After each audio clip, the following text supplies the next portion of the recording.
warahmatullahi wabarakatuh.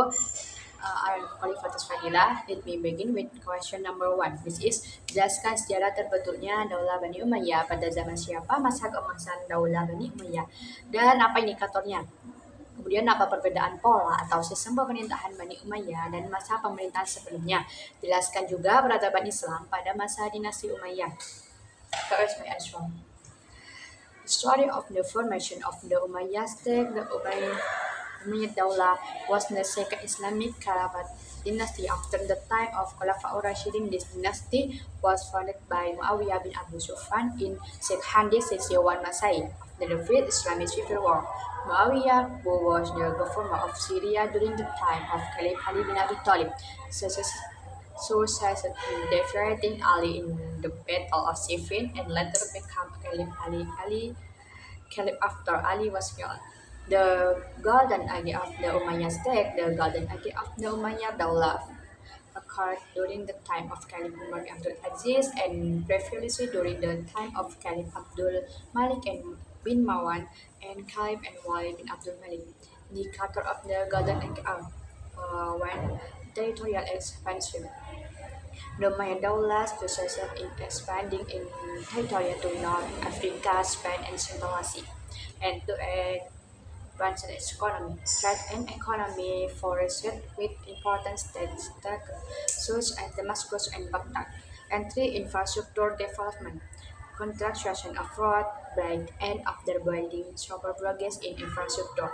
And four, advances in science, translation of Greek science work, and development of Islamic science and philosophy. Differentiation in government partner or system. The difference between the Umayyad dynasty government system and the preferential government Khulafaur Rashidin or monarchy system. The Umayyad dynasty implemented an hereditary monarchy system where power was inherited by family members in contrast to the system of electing caliph during the Khulafaur Rashidin era. And two, centralization of power. The government became more centralized in Damascus with government appointed to rule in the provinces. Islamic civilization during the Umayyad dynasty. Islamic civilization during the Umayyad dynasty showed significant progress in various forms. And one architecture. The construction of the Umayyad Mosque in Damascus and the Al-Aqsa Mosque in Jerusalem are examples of beautiful Islamic architecture. And two, literature and poetry. The development of Arabic literature and poetry with famous poets are Al-Fardak and Jari. And three, science. The translation of Greek science and philosophy work in Arabic will become the basis for the development of Islamic science. And for economy and trade, booming trade and a strong economy. Next question number 2. This is setujukah Anda jika ada sejarawan atau orang yang mengatakan bahwa Islam itu imperialis atau penjajah, terutama dalam menyebarkan kekuasaannya? Jelaskan argumen Anda mengapa Anda setuju atau tidak setuju. My answer is disagree with the idea that Islam was imperialistic. Islam spread mainly through trade, tradition, and cultural adaptation, not by force. Many regions, like Indonesia, embraced Islamic peacefully without major wars.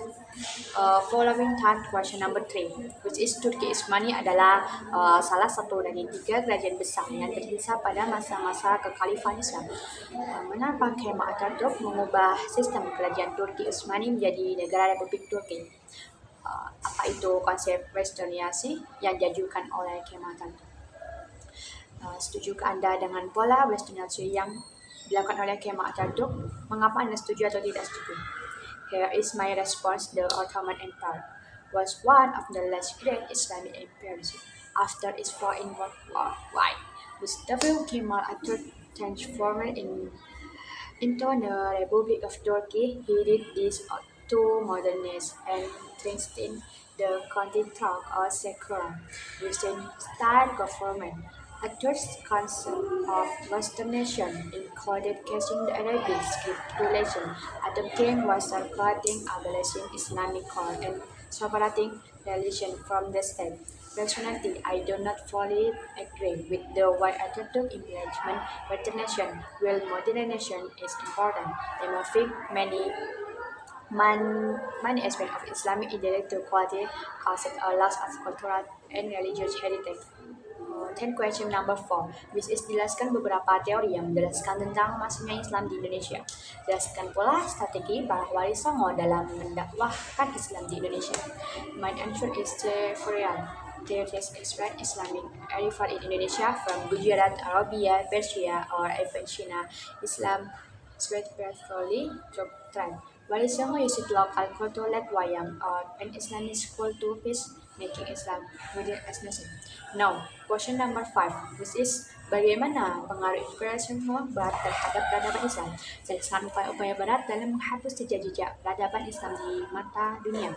My response is what the imperialism weakened the Islamic world. Abolishing the caliphate, replacing Islamic education with master system, and suppressing Islamic culture. The also reward is studying the minimalist Islam contribution globally. That culminated my answer to the question about Islamic history and civilization. I hope my explanation is helpful and easy to understand. Thank you for your attention. Wassalamualaikum warahmatullahi wabarakatuh.